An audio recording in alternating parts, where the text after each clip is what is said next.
Frances Cappuccini, Frankie, was a very well-loved teacher, primary school teacher, and she was away on maternity leave and due to have her second child, which she did at Pembury Hospital. And then there was a very dramatic and appalling series of events that unfolded, which ultimately culminated in her dying. From within 15-20 minutes of finding out what had happened, I was already thinking, you know, something's terrible's gone wrong, and I need to find out exactly what it is. Frankie was desperately anxious about her delivery because she'd encountered problems with the first delivery. Actually, as a result of a medical decision, it was decided that Frankie should have a caesarean section. She was taken to hospital by Tom, and they said Frankie's got to have a caesarean, and they were actually persuaded by the staff at the hospital that it was safe to have an epidural and to try for a natural delivery. I know that that's a decision that Tom really regrets, because what then transpired is Frankie got into difficulties when the labour stalled, and she ultimately had a caesarean section in any event. But she started to bleed very torrentially, and they decided that she needed to go back into theatre to find out what the cause of bleeding was. What then happened was that they discovered that a piece of placenta had been retained, which should never happen, particularly to caesarean section.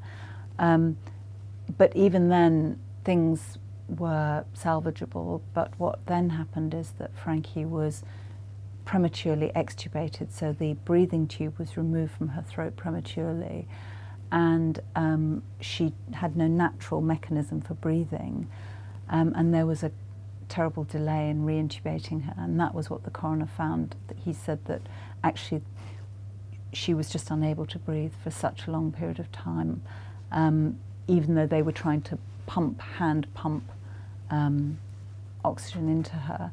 And unfortunately, she succumbed to cardiac arrest and died.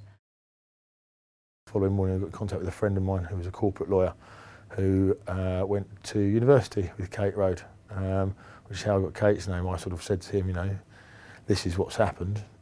Do you know anybody, or is there anyone that you recommend that you know of that can deal with this? We made it an absolute priority to get medical records incredibly quickly, and sort out the issue of whether or not we needed a second post-mortem, and then move on to actually trying to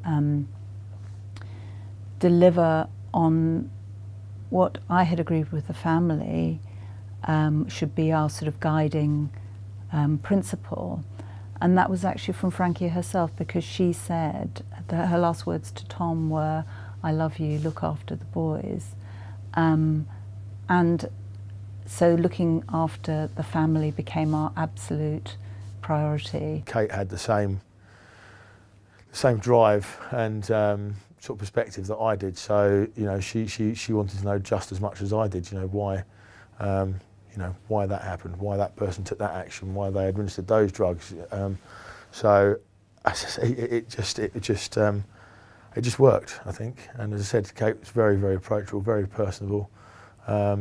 Very, very easy to talk to, and fully understood the implications of everything that was happening around our family at the time. He felt very disempowered in the moment of what was happening in the lead up to Frankie's death. And so the ability to actually be really involved in the process that delivered accountability, that delivered answers to the questions was very important. I was very much involved in gathering evidence, finding CQC reports, and other things to do with the hospital in regards to staffing levels and things like that. It became clear that we were going to have very regular updates, even if actually there was very little to say, just so that Tom could get on with his life, knowing that at X point every week initially he would be able to talk to me. We would update him on what was happening, and he could then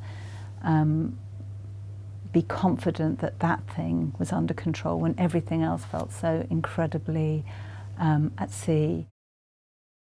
Kate was getting phone calls daily from big papers, and we were obviously speaking to the media department as to, you know, what do we do? Do we talk to them now, give them a statement so that they've got something to work from? But I think we then decided at that time the best course of action was, because we didn't know exactly what had happened, we didn't know at that time how big, you know, everything was going to become.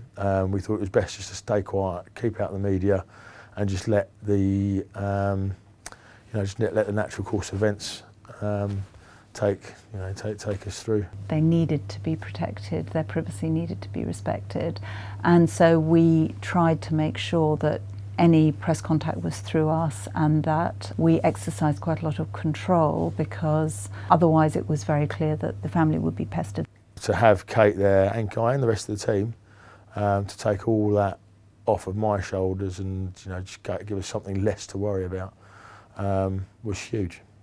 The inquest was actually very, very, I mean, it was incredibly important, and it was actually very dramatic, because even though Tom and I knew the medical records inside out, we knew the facts of the case inside out, actually there were new things that were revealed during the, in particular the witness evidence, that were important. There was such poor communication, they couldn't find the necessary doctors. So suddenly these little details came out that helped give a very granular picture of what was going on that day. And I think it was helpful for Tom, because I think he'd been there, he'd lived through it, but it was sort of told from the angle of the medics, and he could then piece it together far better. And it also, because the conclusions were in many ways so critical, it apportioned blame appropriately. For him to put in black and white everything that I'd been saying to Kate for 4.5 years and everything that Kate had agreed with for 4.5 years, to finally see it there in black and white, it was, right, yeah, I can't explain the relief, just to know that finally, yeah, as I said, what we've been saying all along is there in black and white, and it's been proved. It couldn't be argued with. I knew that there was one particular coronial finding that was very important to Tom, to do with whether or not Frankie had ever regained consciousness during the whole process when they were trying to keep her airway open. And the coroner made a finding that she had never regained consciousness, or made a conclusion, and that was very, very important to Tom. And I remember sitting next to him as the coroner gave that conclusion, that particular element of his conclusion, and feeling the physical relief. It was very palpable and very moving. To hear that final sort of document read out from the coroner, I was, yeah, relieved, overwhelmed, and yeah, I said to actually put it into words is almost impossible, because I don't have the words, or the words that I would use wouldn't do it justice.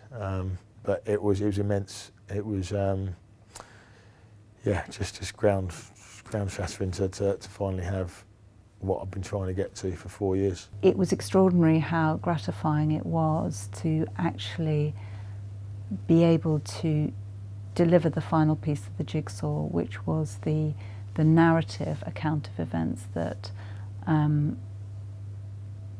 means that actually we have established what happened to Frankie, and because there was then a report to prevent future deaths, hopefully something will be learned from that process.